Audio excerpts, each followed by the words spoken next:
যাচ্ছি এটা একটি তেলুগু কমেডি আর মুভিটি সম্পর্কে বলতে গেলে মুভির শুরু থেকে আপনার মনে হবে এটি মনে হয় জাস্ট কমেডি টাইপের মুভি, বাট কয়েক মিনিট পর কাহিনীতে একের পর এক এমন সব টুইস্ট আর রহস্য আসতে শুরু করে যে আপনি সারাক্ষণ ভাববেন এরপর কি হবে, এরপর কি হবে। আর মুভিটি দেখার সময় আপনি এত মজা পাচ্ছেন যে দেখতে দেখতে কখন যে পুরো মুভিটি শেষ হয়ে যাবে আপনি বুঝতেই পারবেন না।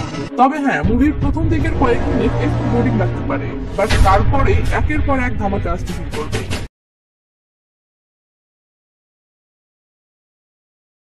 মুভিটির শুরুতেই আমরা অদ্ভুত ক্যারেক্টারের তিনজন মানুষকে একটি গাড়িতে বসে থাকতে দেখি। হঠাৎ একটা মেয়ের এন্ট্রি হয়, আমরা দেখি মেয়েটি সেই গাড়ির দিকে যাচ্ছে। মেয়েটিকে দেখে গাড়িতে থাকা তিনজন মুখে রুমাল বেঁধে নেয় এবং একজন গাড়ি থেকে নেমে পড়ে। মেয়েটি তাদের গাড়ির কাছে আসতেই মেয়েটি খপ করে মেয়েটিকে ধরে ফেলে এবং মেয়েটিকে টেনে গাড়িতে উঠায়। এরপর মেয়েটিকে কিডন্যাপ করে নিয়ে চলে যায়। এই মেয়েটি কে এবং কেন তাকে কিডন্যাপ করা হলো সেটি বুঝতে গেলে আপনাকে কয়েক মাস পিছনের ঘটনা জানতে হবে। সিন কয়েক মাস পিছনে চলে যায়। আমরা বিশাল নামের একজন মুভি ডিরেক্টরকে দেখতে পাই। সে একজন মুভি প্রডিউসারের সাথে কথা বলতেছে। তো বিশালের লেখা মুভির গল্পটি শুনে প্রডিউসার খুব প্রশংসা করে এবং বলে, গল্পটি আমার ভীষণ পছন্দ হয়েছে, আমি এই গল্পটি নিয়ে মুভি বানাবো। তবে তুমি হিরোইন হিসেবে এই মুভিতে কাকে নিতে চাচ্ছ? তখন বিশাল প্রডিউসারকে বলে, স্যার আমি মনে করি শালিনী একদম পারফেক্ট হবে। প্রডিউসার বলে, শালিনী? হ্যাঁ হ্যাঁ, খুবই ভালো হবে, তুমি শালিনীর সাথে যেভাবেই হোক কথা বলে সব অ্যারেঞ্জ করো।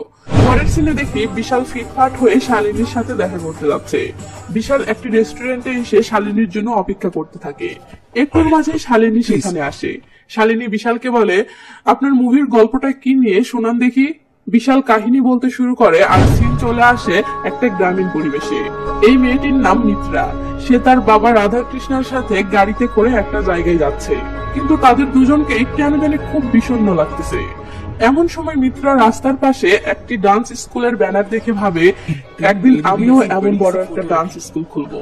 রাধাকৃষ্ণ ব্যাপারটা বুঝে যায় এবং জানালার গ্লাসটা বন্ধ করে দেয়। তখন মিত্রের হাসি মাখা মুখটা আবারও মলিন হয়ে যায়। এরপর আমরা একটা গ্যাং এর সাথে পরিচিত হই। গ্যাং এর নাম ট্রিপল আর। রকি, রাহুল আর ল্যাম্বো। এই হলো রাহুল, সে টিমের লিডার। আয়নার সামনে দাঁড়িয়ে যে নিজেকে ফিটফাট করছে এ হলো রমেশ বাবু ওরফে র্যাম্বো। আর এই হলো গ্যাং এর শেষ সদস্য রাকেশ ওরফে রকি। এদের সম্পর্কে বলতে গেলে এই তিনজনই এলাকার সবচেয়ে বড় লাফাঙ্গা। যদিও এদেরকে দেখে আপনার মনে হবে না যে এরা ছাত্র, বাট এরা কলেজ স্টুডেন্ট, আর এরা এই কলেজেই পড়াশোনা করে। দিন চলে আসে এই কলেজেরই প্রিন্সিপালের রুমে, যেখানে আমরা রাধাকৃষ্ণা ও মিত্রাকে দেখতে পাই। আসলে রাধাকৃষ্ণা এই কলেজে প্রিন্সিপাল হিসেবে নতুন জয়েন করেছেন এবং তার মেয়ে মিত্রাকে এই কলেজেই ভর্তি করিয়ে দিচ্ছেন। পরের সিনে দেখি রাহুল ফগ বডি স্প্রে মেরে ফিটফাট হচ্ছে কলেজে যাওয়ার জন্য। এমন সময় তার বাবা এসে বলে, আমি হার্টের রোগী। রাহুল বলে, না তো, কেন? তখন রাহুলের বাবা রেগে গিয়ে বলে, হারামি, এক্সাম পেপার পুরো ফাঁকা রেখে শেষের পাতায় লিখে এসেছিস আমার বাবা হার্টের রোগী, আমি ফেল করলে সে হার্ট ফেল করে মারা যাবে, তাই প্লিজ আমাকে পাস করে দিবেন, নালায়েক কোথাকার। পরের সিনে দেখি রকি, রাহুল আর র্যাম্বো তিনজন মিলে কলেজে গিয়ে নিজেদের এক্সাম পেপার চুরি করতেছে যেন বাকি পেপারগুলোর রেজাল্ট প্রকাশ না হয়। এমন সময় মিত্রা কলেজে আসে। তখন তিনজন তাড়াহুড়ো করে তাদের এক্সাম পেপার গুলো নেয় এবং টিচার যেন তাদের উপর সন্দেহ না করে সেজন্য তারা অন্যদেরও 4-5টা এক্সাম পেপার চুরি করে নিয়ে বেরিয়ে আসে। কিন্তু তারা বাহিরে আসতেই মিত্রা তাদের সামনে পড়ে যায়। রাহুল তার বন্ধুদেরকে বলে, আরে এই মেয়েটি কে রে? তখন একজন বলে, এই মেয়েটি আমাদের কলেজে নতুন ভর্তি হয়েছে, শুনলাম সে নাকি আমাদের ক্লাসেরই। তখন তারা ভাবে মেয়েটি তো তাদেরকে এক্সাম পেপার চুরি করতে দেখে ফেলেছে, এখন সে যদি বলে দেয়। তাই রাহুল মিত্রার কাছে গিয়ে এই পেপার চুরির ব্যাপারটা কাউকে বলতে নিষেধ করে, কিন্তু মিত্রা কোনো জবাব না দিয়ে চুপচাপ সব শুনে সেখান থেকে উঠে চলে যায়। সিন চলে আসে ক্লাসরুমে। ম্যাডাম সবাইকে ডেকে তাদের এক্সাম পেপার দিতে থাকে। সবার পেপার দেওয়া শেষ হলে 5 জন স্টুডেন্ট বলে, ম্যাম আমরা আমাদের এক্সাম পেপার পাইনি। তাদের মাঝে মিত্রাও ছিল। তখন রাহুল ভাবে, আরে আমরা তো এর পেপার চুরি করিনি। হঠাৎ রাহুল মিত্রার ব্যাগে তার এক্সাম পেপার দেখে ফেলে। তখন সে বুঝে যায় মিত্রা নিজেই নিজের এক্সাম পেপার চুরি করেছে, কারণ সে জানতো সেও খারাপ রেজাল্ট করেছে। ক্লাস শেষ হলে রাহুল মিত্রার সাথে এই ব্যাপারে কথা বললে মিত্রা বলে, আমার পড়াশোনা একদমই ভালো লাগে না, আমার স্বপ্ন অনেক বড় নৃত্যশিল্পী হওয়া। রাহুল বলে, আরে আমাদেরও তো পড়াশোনা ভালো লাগে না, তার মানে তুমি তো আমাদের দলের লোক। এই বলে রাহুল, রকি ও র্যাম্বো সবাই মিত্রের সাথে পরিচিত হয় এবং তারা ফ্রেন্ডস হয়ে যায়। এরপর তারা ক্লাসে সারাক্ষণ দুষ্টামি করে, নয়তো আড্ডা দিতে থাকে, কখনো আবার ক্লাস ফাঁকি দিয়ে সিনেমা দেখতে যায়, কখনো আবার মহল্লার নানা জায়গায় বসে মাস্তি করে। এভাবেই চলতে থাকে। কিন্তু রাধাকৃষ্ণ একদিন মিত্রাকে তাদের সাথে আড্ডা দেওয়ার সময় দেখে ফেলে। তাই রাধাকৃষ্ণ মিত্রাকে টিউশনে ভর্তি করিয়ে দেয়। তো একদিন মিত্রা টিউশন ফাঁকি দিয়ে রাহুলের সাথে তার জন্মদিন পালন করে। এটা মিত্রার বাবা জেনে যায়। তাই মিত্রা বাসায় ফিরলে মিত্রার বাবা মিত্রাকে অনেক বকাঝকা করে এবং এসব বাদ দিয়ে পড়াশোনায় মনোযোগ দিতে বলে। তখন মিত্রা তার বাবাকে বলে, আমি আর টিউশনে যাব না। এটা শুনতেই রাধাকৃষ্ণ খুব রেগে যায়। পরের সিনে দেখি রাহুল মিত্রাকে বলতেছে, তোর বাবা তোর গায়ে হাত তুলেছে, তোর জন্মদিনেও হাত তুলতে পারলো। এই বলে রাহুল রাগের মাথায় মিত্রার বাবাকে খুবই বাজে বাজে গালি দেয়। রাগ শেষে মিত্রাকে বলে, সরি, আমি তোর বাবাকে এত বাজে ভাবে গালি দিলাম। তখন মিত্রা বলে, তুই বিন্দাস গালি দে, শুনতে ভালোই লাগতেছে। বাপ হয় বলে আমি তো দিতে পারি না, তাই তোরটা শুনে মজা পাচ্ছি। এটা শুনে রাহুল হেসে ওঠে এবং আবার বাজে বাজে গালি দিতে শুরু করে। সিন চলে আসে বিশাল আর শালিনীর কাছে। শালিনী বসে বসে বিশালের গল্প শুনতেছিল। শালিনী বিশালকে বলে, গল্পটি আমার কাছে খুব ভালো লেগেছে। এরপর শালিনী বিশালের থেকে জানতে চাই, তুমি যে জব করা বাদ দিয়ে ফিল্মের স্ক্রিপ্ট রাইটার হিসেবেই নিজেকে প্রতিষ্ঠিত করার স্বপ্ন দেখতেছো, তোমার ফ্যামিলি তোমাকে কিছু বলে না? তখন বিশাল বলে, আমার পরিবার আমাকে 3 বছরের একটা সুযোগ দিয়েছে, তার মাঝে 1 বছর হতে চলেছে। এর মাঝেই ফিল্ম লাইনে কিছু করতে না পারলে বাবার কথা মতো জব করতে হবে। এভাবে বিশাল আর শালিনী প্রতিদিন দেখা করতে থাকে আর তাদের মাঝে মিষ্টি একটা সম্পর্কের শুরু হয়। সিন আবার চলে আসে রাহুলের কাছে। আমরা দেখি মিত্রা তাকে কল করে কাঁদতেছে। রাহুল মিত্রার কাছে আসলে মিত্রা রাহুলকে বলে, আমার টিউশন মাস্টার আমার সাথে নোংরামি করেছে। এটা শুনে রাহুল তো রীতিমতো খেপে যায়। রাহুল বলে, এটা তোর বাবাকে বলেছিস? মিত্রা বলে, বাবাকে বলেছি, কিন্তু বাবা আমার কথা বিশ্বাস করেনি, ভেবেছে পড়ার ভয়ে স্যারের নামে মিথ্যা অপবাদ দিচ্ছি। বাড়িতে বাবার বকুনি আর টিউশনে স্যারের এমন আচরণ, কোথায় যাব আমি? রাহুল মিত্রাকে বলে, পালিয়ে যা। মিত্রা রাহুলকে বলে, কোথায় যাব আমি, আমার তো কেউ নেই। তখন রাহুল মিত্রাকে বলে, আমি তো আছি। এটা শুনে মিত্রা রাহুলের দিকে সেই একটা ভালোবাসা ভরা লোক দেয়। পরের সিনে রকি রাহুল আর র্যাম্বোকে দেখতে পায়। র্যাম্বো রাহুলকে বলে, তুই কি বলছিস বুঝতে পারছিস? তুই মিত্রাকে নিয়ে যেতে চাইছিস, কিন্তু তোরা চলবি কি করে? রাহুল র্যাম্বোকে বলে, মিত্রা যদি এখানে থাকে তাহলে তার বাবা তাকে রোজ টিউশনে পাঠাবে আর ওই বদমাইশ টিউটর রোজ তার সাথে নোংরামি করবে। এগুলো শুনে অনেক ভেবে তারা 3 জন মিলে ঠিক করে তারা মিত্রাকে নিয়ে পালিয়ে দূরে কোথাও যাবে। কিন্তু তার জন্য তো টাকা দরকার, তারা এত টাকা কোথায় পাবে? অনেক ভেবে রকি রাহুলকে বলে, কাউকে ব্ল্যাকমেইল করে টাকা আদায় করলে কেমন হয়, কিন্তু কাকে করবে, কিভাবে করবে, এটা কেউ ঠিক করতে পারে না। এরা 3 জন পরামর্শের জন্য মিত্রার কাছে গেলে মিত্রা বলে, আমাকে কিডন্যাপ করো। এটা শুনে তো 3 জন চমকে যায়। র্যাম্বো মিত্রাকে বলে, তুমি কি পাগল, আমাদেরকে জেলে যেতে হবে। মিত্রা তাদেরকে বলে, তোমরা নিশ্চিত থাকো বাবা কখনোই থানায় যাবে না। রকি রাহুলকে বলে, এর জন্য আমাদের একটা গাড়ি লাগবে। এরপর তারা একটি গাড়ি ম্যানেজ করে। এরপর তারা প্ল্যান শুরু করে কিভাবে মিত্রাকে কিডন্যাপ করলে সেটি রাধাকৃষ্ণের কাছে রিয়েল মনে হবে। মিত্রা তাদেরকে বলে, আমি আমার বাড়ির কাজের মেয়ে কামাক্ষীকে সাথে নিয়ে যে কোনো বাহানায় বাহিরে বের হব। তার সামনে আমাকে কিডন্যাপ করলে সে বাসায় গিয়ে বাবাকে এটা বাড়িয়ে চাড়িয়ে বলবে, তাহলেই হবে। পরের সিনে দেখি প্ল্যান মোতাবেক মিত্রা কামাক্ষীকে সাথে করে নিয়ে আইসক্রিম খেতে বেরিয়েছে আর এরা 3 জন গাড়ি নিয়ে দাঁড়িয়ে আছে মিত্রাকে কিডন্যাপের অপেক্ষায়। মিত্রা গাড়ির কাছে আসতে রাহুল মিত্রাকে কিডন্যাপ করে নিয়ে চলে যায়। এরপর তারা মিত্রাকে নিয়ে একটা জায়গায় আসে এবং মিত্রার বাবাকে ফোন করার প্রস্তুতি নিতে শুরু করে। রাহুল আর র্যাম্বো রাধাকৃষ্ণের সাথে কিভাবে কথা বলবে সেটা প্র্যাকটিস করতে লাগে। কিছুক্ষণ পর রাহুল রাধাকৃষ্ণকে ফোন করে বলে, এই প্রিন্সিপাল, মন দিয়ে শোন, আমরা তোর মেয়েকে কিডন্যাপ করেছি। কিন্তু রাধাকৃষ্ণ বিশ্বাস করতে না চাইলে রাহুল মিত্রাকে ইশারায় চিৎকার করতে বলে। তখন মিত্রা, প্লিজ প্লিজ আমাকে যেতে দাও, আমাকে মেরো না, এগুলো বলে চিল্লাতে থাকে। রাধাকৃষ্ণ রাহুলকে বলে, কি চাও? রাহুল রাধাকৃষ্ণকে বলে, 1 ঘন্টার ভিতর 8 লাখ টাকা চাই। যদি পুলিশকে জানানোর চেষ্টা করিস তাহলে তোর মেয়ের মরাদেহ পাবি। রাধাকৃষ্ণ তখন তার ইন্সপেক্টর বন্ধুকে কল করার কথা ভাবে, বাট কি যেন ভেবে আর সাহস পায় না। অবশেষে রাধাকৃষ্ণ টাকা নিয়ে রাহুলের বলা ঠিকানাতে রওনা দেয়।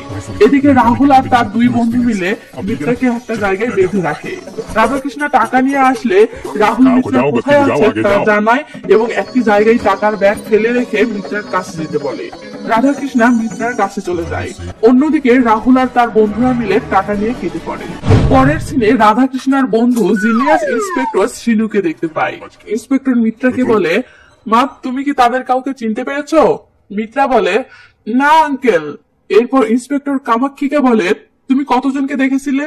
কামাক্ষী বলে, 3 জন স্যার, মুখে রুমাল বাঁধানো ছিল। ইন্সপেক্টর রাধাকৃষ্ণকে বলে, সেই দিন এক দরকারে রাধাকৃষ্ণ শহরে যায়, আর এই সুযোগে মিত্রা বাড়ি থেকে পালিয়ে হায়দ্রাবাদে যাওয়ার প্ল্যান করে। ওদিকে রাহুল একটা ব্যাগ কিনে সব টাকা সেই ব্যাগের নিচে লুকানো একটা পকেটে ঢুকায়। মিত্রা পালিয়ে রাহুলের কাছে আসলে রাহুল মিত্রাকে বলে, এই ব্যাগের নিচে লুকানো পকেটে টাকা আছে। এই বলে সে মিত্রাকে ব্যাগটা দিয়ে হায়দ্রাবাদের উদ্দেশ্যে গাড়িতে উঠিয়ে দেয়। মিত্রা রাহুলকেও সাথে যেতে বললে রাহুল বলে, একসাথে সবাই গেলে সন্দেহ আমাদের উপর আসবে, তাই তুই যা, আমরা পরে আসতেছি। সিন চলে আসে হায়দ্রাবাদে। রাহুলের এক বন্ধু মিত্রাকে রিসিভ করে তার থাকার ব্যবস্থা করে দেয়। পরের দিন মিত্রা তার রুমে তালা দিয়ে বাহিরে বের হয়, আর হ্যাঁ, সে তার টাকার ব্যাগটা সাথেই নেয়। এদিকে রাহুল আর তার বন্ধুরা মিলে মিত্রার টিউশনের স্যারকে ধোলাই দেওয়ার প্ল্যান করে। তো তারা মুখে রুমাল বেঁধে এভাবে বসে আছে। এটা দেখে তাদের এক বন্ধু কারণ জানতে চাইলে তারা তাকে ভাগিয়ে দেয়। এরপর মিত্রার টিচারটি আসতেই সবাই মিলে তাকে ইচ্ছা মতো ধোলাই দিতে থাকে। তখন রাস্তা দিয়ে একটা লোক যাচ্ছিল। লোকটি এই ঘটনা দেখে তাদেরকে থামানোর চেষ্টা করলে তারা লোকটিকে ধাক্কা দিয়ে ফেলে দেয় এবং টিচারটিকে মেরে দৌড়ে পালিয়ে যায়। পরের সিনে রাধাকৃষ্ণা শহর থেকে বাড়ি এসে জানতে পারে মিত্রা 2 দিন থেকে বাড়িতে নেই। এটা শুনে রাধাকৃষ্ণ তো রীতিমতো শক খেয়ে যায়। সিন স্কিপ করে চলে আসে হাসপাতালে। আমরা দেখি ইন্সপেক্টর মিত্রার টিউশন মাস্টারের থেকে শুনতেছে কিভাবে এসব হলো। স্যার বলে, 3 জন লোক রুমাল দিয়ে মুখ বেঁধে এসে তাকে অ্যাটাক করেছিল। ঠিক সেই সময় রাধাকৃষ্ণা ইন্সপেক্টরকে কল করে বলে, মিত্রা আবার হারিয়ে গেছে। ইন্সপেক্টর মিত্রার বাড়িতে যাওয়ার সময় তার পাশ দিয়ে রাহুল আর তার 2 বন্ধুকে যেতে দেখে। এই 3 জনকে দেখে তার কি যেন সন্দেহ হয়।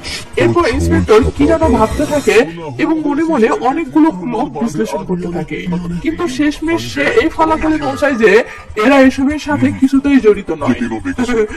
একেই বলে জিনিয়াস। আসলে এটি কমেডি থ্রিলার মুভি, তো তাই ইন্সপেক্টরকে কমেডি ক্যারেক্টারে তুলে ধরা হয়েছে। পরের সিনে দেখতে পাই মিত্রা কোথাও যাচ্ছে আর তার সাথে তার টাকার ব্যাগটাও আছে। ঠিক সেই সময় সে একটি গাড়ির কাছাকাছি গেলে একটি লোক তাকে টেনে গাড়িতে ওঠায় এবং কিডন্যাপ করে নিয়ে চলে যায়। আর আপনারা এই সিনটাই মুভির শুরুতে দেখেছিলেন। কিডন্যাপাররা মিত্রাকে একটি ঘরের ভিতরে বন্দি করে রাখে। কিডন্যাপারদের মাঝে একজন মিত্রার ব্যাগটা চেক করে দেখে ব্যাগে কোনো টাকা নেই। এটা দেখে তারা শক খেয়ে যায়। আসলে মিত্রার ব্যাগের নিচের গোপন পকেটে টাকাটা রাখা আছে, যেটা তারা বুঝতে পারে না। তো তারা মিত্রার থেকে মিত্রার বাসার মোবাইল নাম্বারটা চায় মুক্তিপণ আদায় করার জন্য। সিন চলে আসে রাহুলের কাছে। আমরা দেখি রাহুল হায়দ্রাবাদে চলে এসেছে। তখনই মিত্রা রাহুলের নাম্বারে কল দেয়। কিডন্যাপারদের সর্দার রাহুলকে বলে, মিত্রা এখন আমাদের কাছে, সন্ধ্যার ভিতরে 10 লাখ টাকা চাই, নয়তো তাকে পতিতালয়ে বিক্রি করে দিব। রাহুল ব্যাপারটা কনফার্ম হওয়ার জন্য তাড়াহুড়ো করে মিত্রার ফ্ল্যাটে গিয়ে দেখে মিত্রার ফ্ল্যাটে চাবি দেওয়া। তারা ভিতরে দেখার চেষ্টা করে, তখনই সেখানকার একটা মহিলা এসে তাদের তাড়িয়ে দেয়। তারা ভেবে পায় না কি করবে, এমনকি তাদের নিজেদের পয়সাও প্রায় শেষ হয়ে আসে। এদিকে কিডন্যাপারদের সর্দার বারবার কল করে টাকার কথা বলছে। তারা কি করবে ভাবতে থাকে। সিন চলে আসে বিশাল আর শালিনীর কাছে। বিশাল রেস্টুরেন্টে বসে শালিনীকে গল্প শোনাচ্ছে। এমন সময় বিশালের ফোনে বারবার কল আসতে থাকে। কল রিসিভ করলে তার মা বলে, বিশাল, তোর বাবার অ্যাক্সিডেন্ট হয়েছে, তার অবস্থা খুবই খারাপ, অপারেশন করার জন্য অনেক টাকা লাগবে। এরপর শালিনী বিশালকে তার গাড়িতে করে নিয়ে হাসপাতালের দিকে রওনা দেয়। শালিনী তার অ্যাসিস্ট্যান্টকে কল করে বলে, আমার এক্ষুনি টাকার দরকার। মাঝপথেই শালিনীর অ্যাসিস্ট্যান্ট তাকে টাকা দেয়। এরপর তারা সেই টাকা নিয়ে হাসপাতালের দিকে যেতে থাকে। ঠিক সেই সময় তাদের গ্লাসে কিছু এসে পড়ে আর গাড়ির কন্ট্রোল হারিয়ে একটি পিলারের সাথে ধাক্কা খায়। ঘটনাস্থলে একটি পাগল ছিল। সে অ্যাক্সিডেন্টটা দেখে ব্যাপারটা এড়িয়ে চলে যায়। আর তখনই সেখানে রাহুল ও তার 2 বন্ধুর এন্ট্রি হয়। কি ঝটকা খেয়ে গেলেন তো? ভাবতেছেন বিশালের লেখা গল্পের চরিত্রগুলো বাস্তবে কিভাবে চলে আসলো? আসলে বিশাল শালিনীকে যে গল্পটা শোনাচ্ছিল সেই গল্পটা আলাদা। আর আমরা রাহুল, রকি, রাম্বো, মিত্রা এদের যে সিনগুলো শুরু থেকে দেখে আসতেছি এগুলো বাস্তবের চরিত্র। কিন্তু আমরা ভেবে নিয়েছিলাম এরা মনে হয় বিশালের লেখা মুভির চরিত্র। তো যাই হোক, এরা 3 জন দৌড়ে গাড়ির কাছে এসে বিশালের বাবার চিকিৎসার টাকাটা জোর করে বিশালের থেকে ছিনতাই করে নিয়ে সেখান থেকে দৌড়ে পালিয়ে চলে যায়। তখন সিন ফ্ল্যাশব্যাকে নিয়ে গিয়ে কয়েক ঘন্টার আগের সিন দেখানো হয়। আমরা দেখি রকি, রাহুল আর র্যাম্বো একটি জঙ্গলে মুখে রুমাল বেঁধে দাঁড়িয়ে আছে। রকি বলে, আমি কাছের একটা ব্যাংকে গিয়ে এমন কাউকে খুঁজছিলাম যে অনেক টাকা তুলবে, কিন্তু এমন কাউকে খুঁজে পাচ্ছিলাম না। আমি বেরিয়ে আসার মুহূর্তে একটা লোক এসে আমার থেকে কলম নিয়ে 10 লাখের একটা ফর্ম পূরণ করলো এবং টাকাটা তুলে এনে টাকার ব্যাগটা একটা গাড়িতে দিল। আমি গাড়িটা ফলো করে আসছিলাম। তারা একটা পেট্রোল পাম্পে দাঁড়িয়েছে এবং আমি শিওর তারা এই পথেই আসবে, কারণ পেট্রোল পাম্প থেকে আর কোনো রাস্তা নেই, তাদের সোজা এই পথেই আসতে হবে। কিছুক্ষণ পর গাড়িটি তাদের দিকে আসে, আর গাড়িটি কাছে আসলে রাহুল গাড়ির গ্লাসে একটি ঢিল ছুড়ে মারে, আর ফ্ল্যাশব্যাক এখানেই শেষ হয়। সিন চলে আসে হাসপাতালে। শালিনীকে হাসপাতালে ভর্তি করানো হয়। হাসপাতালে পুলিশ টিম আসলে বিশাল তার জবানবন্দি দেয়। এরপর বিশাল আর তার বন্ধু ভাবতে থাকে কিভাবে তারা আবার টাকার জোগাড় করবে, কিন্তু তারা কোনো উপায় খুঁজে পায় না। সিন চলে আসে রাহুল ও তার বন্ধুদের কাছে। তারা টাকাগুলো তাদের নিজেদের একটা ব্যাগে ভরে এবং অটোতে করে বাসায় ফিরতে লাগে। পরের সিনে দেখি টিভিতে শালিনীর অ্যাক্সিডেন্টের নিউজ প্রচার হচ্ছে আর বিশাল এটা দেখতেছে। এমন সময় বিশালের মা তাকে কল করে বলে, তোর বাবার অবস্থা খুবই সিরিয়াস, কালকের মাঝেই অপারেশন করতে হবে, তুই টাকার কোনো ব্যবস্থা করতে পারলি বাবা? তখন বিশাল সান্ত্বনা দিয়ে বলে, ব্যবস্থা করে ফেলবো, তুমি কোনো টেনশন করো না। এরপর বিশাল তার বোন মিনার সাথে কথা বলতে চায়। বিশাল তার বোনের থেকে জানতে চায় কিভাবে বাবার অ্যাক্সিডেন্টটা হলো। তখন সিন ফ্ল্যাশব্যাকে চলে যায়। আমরা দেখি রকি, রাহুল আর র্যাম্বো মিত্রার স্যারকে যখন মারছিল তখন যে লোকটি তাদেরকে থামাতে এসেছিল ওটাই বিশালের বাবা ছিল, আর রকি এই লোকটিকে ধাক্কা দিলে লোকটির অ্যাক্সিডেন্ট হয়ে যায়। ফ্ল্যাশব্যাক শেষে সিন বর্তমানে চলে আসে। রাহুল টাকাগুলো গুনে ব্যাগে তুলতেছে এবং প্রস্তুতি নিচ্ছে এই টাকাগুলো মিত্রার কিডন্যাপারকে দিয়ে মিত্রাকে উদ্ধার করার। তো তারা কিডন্যাপারকে কল করতে গেলে দেখে রাহুলের ফোনটা কোথায় জানি হারিয়ে গেছে। আর কিডন্যাপার যেহেতু রাহুলের ফোনে কল করেছিল, তাই কিডন্যাপারের নাম্বার পেতে গেলে রাহুলের ফোনটা তো জরুরি। আর কিডন্যাপার যেহেতু বলে দিয়েছে সন্ধ্যার মাঝে টাকা না দিলে তারা মিত্রাকে পতিতালয়ে বিক্রি করে দিবে, তার মানে যেভাবেই হোক সন্ধ্যার মাঝে রাহুলের ফোনটা খুঁজে বের করতেই হবে। ওদিকে মিত্রার বাবা রাধাকৃষ্ণা একটি ছেলেকে নিয়ে ইন্সপেক্টর শ্রীনুর কাছে আসে। এই ছেলেটিকে চিনতে পেরেছেন? ওই যে রাহুল ও তার বন্ধুরা মিত্রার টিচারকে মারার প্রস্তুতি নেওয়ার সময় এই ছেলেটি তাদেরকে দেখে ফেলেছিল। তো ছেলেটি ইন্সপেক্টরকে বলে, আমি রকি, রাহুল আর র্যাম্বোকে ফিজিক্স স্যারকে মারতে দেখেছি। রাধাকৃষ্ণ বলে, ওরা তিনজন যেহেতু মিত্রার স্যারকে মেরেছে, তার মানে ওরা তিনজনই মিত্রাকে কিডন্যাপ করার নাটকটা করেছিল, আর আমার মেয়ে নিশ্চয়ই এখন ওদের সাথে আছে। কিন্তু জানেনই তো ইন্সপেক্টর শ্রীনু খুবই জিনিয়াস, তাই সে এসবে কান না দিয়ে নিজের লজিক খাটিয়ে, নিজের আইনস্টাইন মার্কা ব্রেন দিয়ে অনেক যুক্তিতর্কের মাধ্যমে শেষমেশ এই ফলাফলে পৌঁছায় যে না, মিত্রার স্যারকে মারা আর মিত্রাকে কিডন্যাপ করা এই দুইটি ঘটনার মাঝে কোনো কানেকশন নেই। সাবাস। সিন চলে আসে মিত্রার কাছে। আমরা দেখি কিডন্যাপারদের মাঝে একজন মিত্রাকে খেতে দিচ্ছে। তো লোকটি মিত্রার থেকে কৌতূহলী হয়ে জানতে চায়, আচ্ছা তোমার ব্যাগে কিছুই নাই, তবু তোমার ব্যাগ এত ভারী কেন? তখন মিত্রা বলে, আসলে এটি বিদেশ থেকে আনা দামি ব্র্যান্ডের ব্যাগ তো তাই। ওদিকে রাধাকৃষ্ণ রাহুলের বাবার কাছে আসে এবং রাহুলের খোঁজ করে। রাহুলের বাবা রাধাকৃষ্ণকে বলে যে রাহুল হায়দ্রাবাদে এক বন্ধুর বিয়েতে গেছে। এটি শুনে রাধাকৃষ্ণ ইন্সপেক্টরকে ফোন করে বলে, তুই রেডি হ, তোকে নিয়ে হায়দ্রাবাদে যাব। অন্যদিকে কিডন্যাপারদের সর্দার বারবার রাহুলকে কল করতে থাকে, কিন্তু রাহুলের ফোন তো হারিয়ে গেছে, তাই কল রিসিভ হয় না। ওদিকে রাহুলও তার ফোনে কল দিয়ে ট্রাই করছে, রিং হয় কিন্তু কেউ রিসিভ করে না। তখন তারা সবাই ফোন খুঁজতে বেরিয়ে পড়ে। এদিকে রাহুলের ফোনে কল করে ডাকাতের সর্দার যেহেতু কোনো সাড়া পাচ্ছে না, তাই সে সিদ্ধান্ত নেয় সে মিত্রাকে পতিতালয়ে বিক্রি করে দিবে। কি একটা অবস্থা!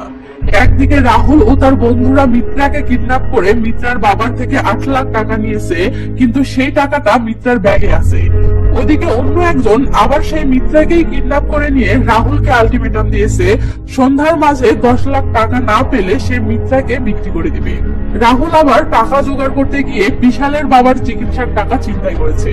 ওদিকে বিশালের বাবার চিকিৎসার জন্য কালকের মাঝেই যেভাবেই হোক 10 লাখ টাকা হাসপাতালে জমা দিতে হবে।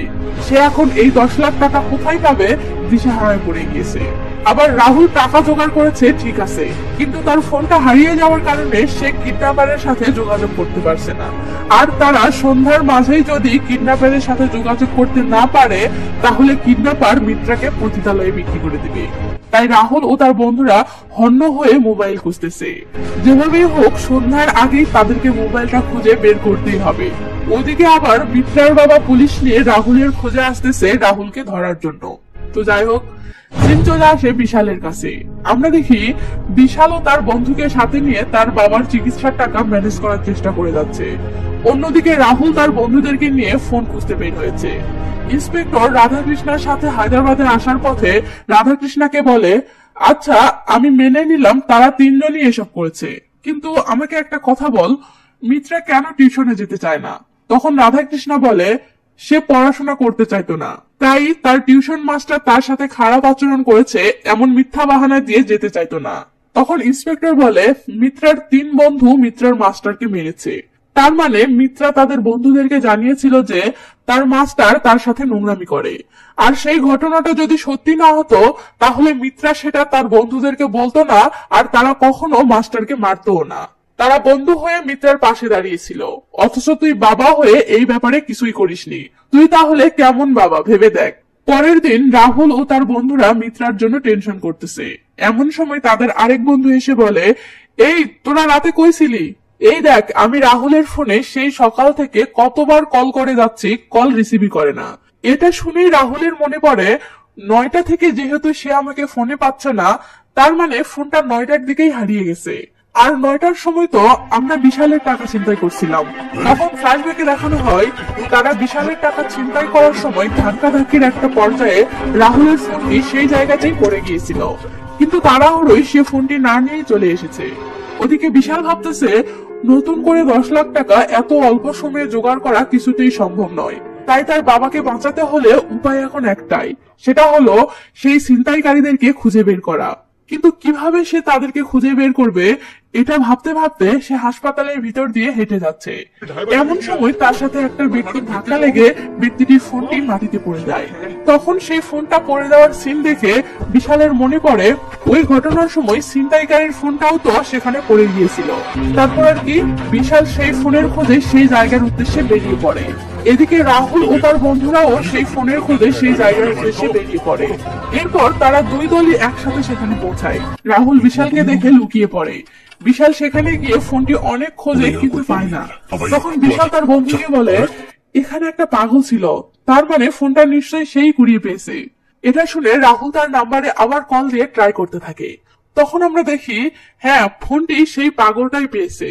তো পাগলটি রাহুলের কলটা রিসিভ করে কথা বলতে শুরু করলে রাহুল পাগলটির থেকে তার বর্তমান ঠিকানাটা জানতে চায়, বাট পাগলটি সেটি না বলে আবল তাবল বকতে থাকে। তখন তারা সেই পাগলটাকে খুঁজতে লেগে পড়ে। ওইদিকে বিশালও সেই পাগলটিকে খুঁজতে শুরু করে। সে চলে আসে কিডন্যাপারদের কাছে। আমরা দেখি কিডন্যাপাররা মিত্রাকে বিক্রি করার জন্য জোর করে গাড়িতে তুলতেছে। সেই সময় পাশ থেকে এক কিডন্যাপার মিত্রাকে বলে, সিস্টার, তোমার ব্যাগটি আমি আমার মেয়েকে দিয়েছি, সে অনেকদিন থেকে একটা স্কুল ব্যাগ কিনে যাচ্ছিল। ওদিকে রাহুল যে অটো রিক্সাতে করে পাগলের খোঁজে যাচ্ছে সেটিতে কিছু বাচ্চা ওঠে। বাচ্চাদের একজনের কাছে মিত্রাকে দেওয়া রাহুলের সেই ব্যাগটি ছিল। আসলে এই পিচ্চি মেয়েটি সেই কিডন্যাপারের মেয়ে ছিল। রাহুল ব্যাগটি দেখেই চিনতে পারে। তারা কনফার্ম হওয়ার জন্য মেয়েটির থেকে ব্যাগটি নিয়ে নিচের লুকানো পকেটটা চেক করে দেখে হ্যাঁ, সেটাতে টাকা আছে। তখন তারা সেই মেয়েটিকে বলে, আমাদেরকে তোমার বাবার কাছে নিয়ে চলো। আরেকদিকে বিশাল সেই পাগলকে খুঁজে পায়।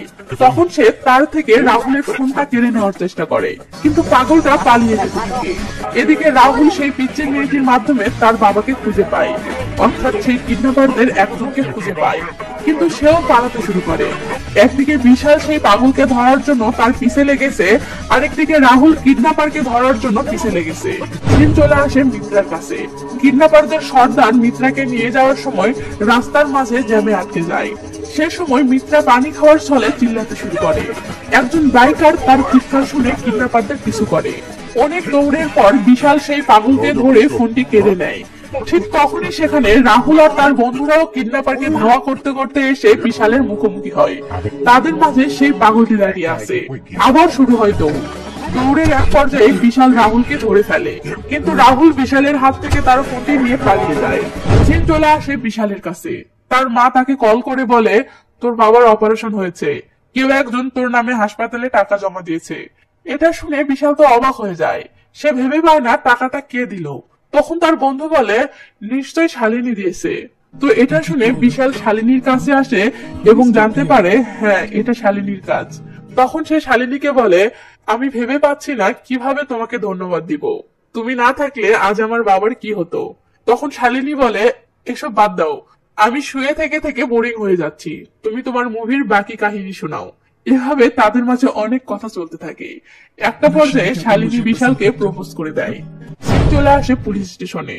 পুলিশ মিত্রাকে তার বাড়িতে কল করতে বললে মিত্রা রাহুলকে কল করে। মিত্রার কণ্ঠটা শুনতেই রাহুল চমকে যায়।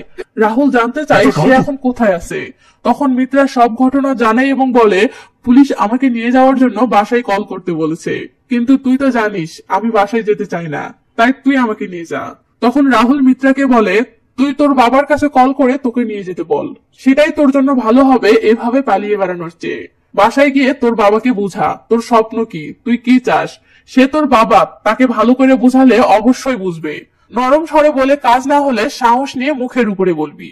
বোঝার চেষ্টা কর, আমরা বাবা মায়ের অবাধ্য হয়ে যেটাই করি না কেন, বিপদে বেলা শেষে আমাদের বাবা মাই আমাদের আশ্রয়স্থল। তাই প্লিজ তুই বাবার কাছে ফিরে যা, ভালো থাকিস, পৌঁছে কল করিস। এই বলে রাহুল কলটা কাটে। তখন র্যাম্বো রাহুলকে বলে, এই 10 লাখ এখন কি করবি। তখন সিন চলে আসে শালিনীর কাছে। শালিনীর মা একটা গিফট বক্স এনে শালিনীকে বলে, কেউ একজন তোর জন্য এই গিফটটা পাঠিয়েছে। শালিনী দেখে সেটাতে লেখা, শালিনী ম্যাম তাড়াতাড়ি সুস্থ হয়ে ওঠেন, দোয়া রইল। আর হ্যাঁ সরি, শালিনী বক্সটা খুলে দেখে সেটাতে সেই 10 লাখ টাকা, অর্থাৎ রাহুল চিন্তাই করা সেই টাকাগুলো ফেরত দিয়েছে। এদিকে রাধাকৃষ্ণা ইন্সপেক্টরকে নিয়ে থানায় আসলে পুলিশ জানায় যে তারা মিত্রাকে কিভাবে পেয়েছে এবং কিভাবে উদ্ধার করে থানায় এনেছে। এরপর রাধাকৃষ্ণা যখন মিত্রাকে নিয়ে চলে যায় তখন ইন্সপেক্টর শ্রীনু মনে মনে বলেছিলাম না ওই 3 জন অপরাধী নয়, এবার প্রমাণ হলো আমি কতটা জিনিয়াস। এরপর মিত্রাকে নিয়ে রাধাকৃষ্ণা টিউশন মাস্টারের কাছে যায় এবং তাকে কষিয়ে একটা চড় মারে। এটা দেখে মিত্রা তো অবাক হয়ে যায়। এরপর রাধাকৃষ্ণা মিত্রাকে বাসায় নিয়ে যাওয়ার সময় রাস্তার ধারে ডান্স স্কুলের ব্যানার দেখে জানালার গ্লাস নামিয়ে দেয়। এটা দেখে মিত্রা খুশিতে কেঁদে ফেলে। ওদিকে রাহুল বাসায় ফেরার সময় রাস্তার পাশে কিডন্যাপারের সেই মেয়েটিকে ব্যাগ ছাড়া বই বুকে নিয়ে দাঁড়িয়ে থাকতে দেখতে পায়। রাহুল এসে পিচ্চিটিকে তার ব্যাগটা দিয়ে দেয়। ব্যাগটি পেয়ে পিচ্চিটি অনেক খুশি হয়ে যায়। এরপর রাহুল মিত্রার বাবাকেও তার ব্যাগটি ফিরিয়ে দেয়। আর এভাবেই মুভিটির হ্যাপি এন্ডিং হয়। মুভিটি কার কার ভালো লেগেছে প্লিজ কমেন্ট করে জানাবেন। আর হ্যাঁ, আপনার থেকে চাওয়ার মতো একটা জিনিসই আছে, আর সেটি হলো লাইক। তাই প্লিজ ভিডিওটিতে একটা লাইক দিন। ভালো থাকবেন সবাই, বাই বাই।